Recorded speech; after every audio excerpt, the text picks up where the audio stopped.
What's going on YouTube? Ben here, Player.net, and today we're taking a look at the SilverStone 500 watt ST50F ESG power supply. Now this is 80 plus gold rated, as we can see on the front here, so hopefully it should offer some decent performance, which we'll find out soon enough. Taking a look at the box closely, as mentioned, we have our 80 plus gold I call it a certificate. It's just a little image of it, but it lets us know that it is 80 plus gold here. We of course have our SilverStone logo up in the top left. It lets us know this is part of our Untitled Essential series, which is the essential gold standard, as it says. Some of the features and or specifications are listed here.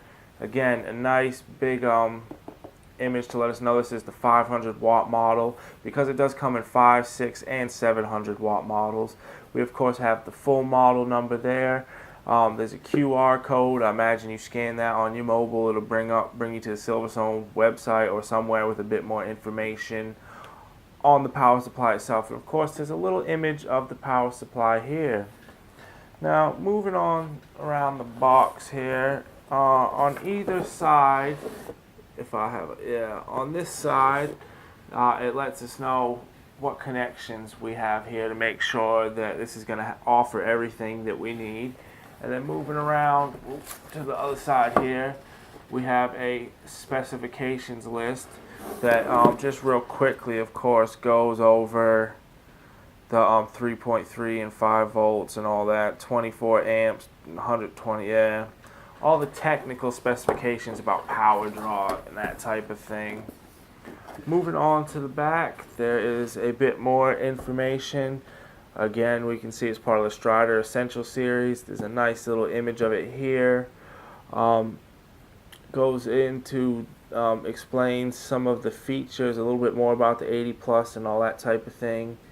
And then down here, I would imagine these are replica points and QR codes for different languages. Well, I can see that for different languages, but I imagine they would replicate to those on the front that we saw here, which is of course the QR code there, and then to let us know it's a high efficiency with 80 plus gold certification.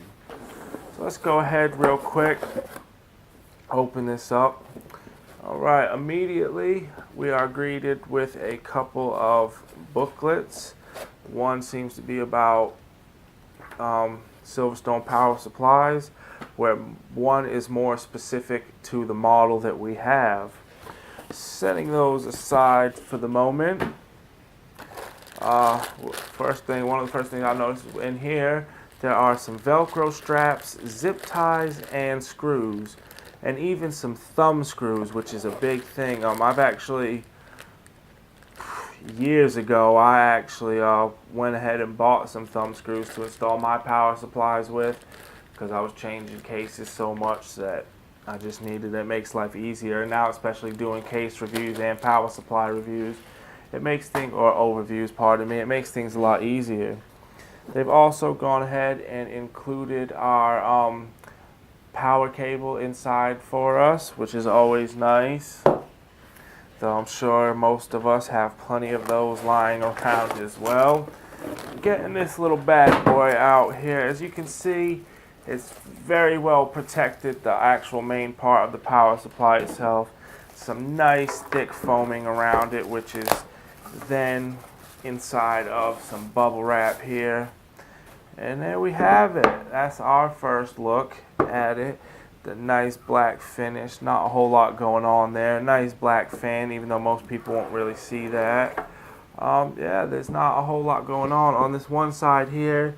It lets us know that if we remove this screw to clean it, it will void our warranty, which, you know what, couple months of use, my warranty will be void. That's just how it works with me. I'd rather clean it to prolong the life than have to send it off. So that's just me. I don't recommend anybody else opening them up and cleaning them yourself. It's a big risk.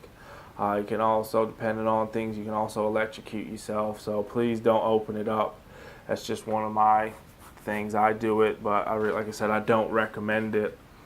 Yeah, on this side we can of course see again SilverStone logo, 500 watt, 80 plus gold.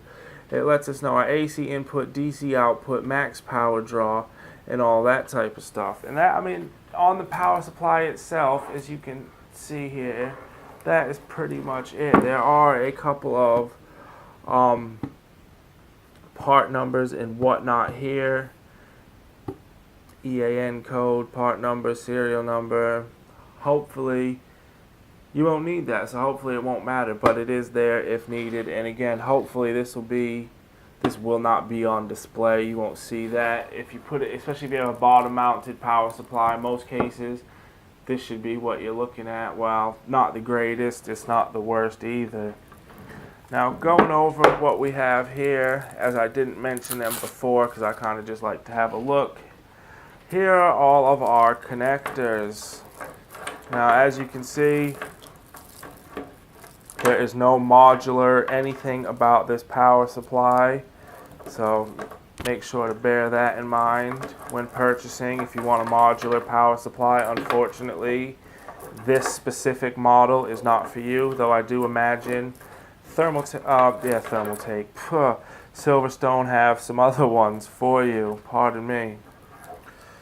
Alright, so let's just start with this. We have our Pci Express connectors here. Both of them are, there's two 6+2 connectors, so it can be two 8-pin connectors if we need it. We have our connectors for the motherboard power, the 4+4, so you can have an 8-pin power connector as well. Then there is, of course, the 24-pin here, which is a straight 24-pin. It's not that 20+4 rubbish that we used to see a bit back in the day. And then there are a number of, well, right here is 4 SATA power cables. We've got 4 more on a bit longer cord there. And then we have 4 4-pin Molexes and a floppy power adapter, which I don't know why companies are still including this, but I mean, it's here. If you got a floppy drive, bam, got you covered. But that's pretty much it. That's the SilverStone power supply. Again, it's 500 watt, 80 plus gold. I'll be doing a bit more of an overview on it. I can't do a full proper review on it as we at Player do not currently have a load tester, as some of you may know. But I'll definitely do some testing on it, put it through the testing that I can do. As mentioned, I don't have a load tester, so it's not as good as some of the others. But so yeah, check back for that in the near future. And as always, thank you guys for watching, and please stay tuned in the future for more content.